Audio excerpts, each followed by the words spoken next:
Hey guys, and welcome back to this channel. In this video I'll be showing you guys what the black cat does in the Halloween event in your garden. So basically it occasionally goes to a witch's cauldron, cosmetics, and naps near it for a duration. New fruit within radius have bonus size. So to get the witch's cauldron, you'll need to get the cosmetic from the from the pumpkin crate right here. And that is it for this video. I hope it was helpful for you guys. Don't forget to like, comment, share, and also subscribe to this channel if you haven't done that already. If you have any more questions about this video, just leave it in the comment section down below. I'll try my best to answer them all for you guys, and if you found this video helpful, please click the thanks button as well.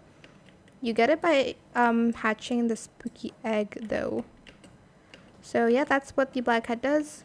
Make sure you have a witch's cauldron in your garden because it won't do anything without it. But you'll need to open it by the crate. So yeah. Thank you so much for watching. Bye.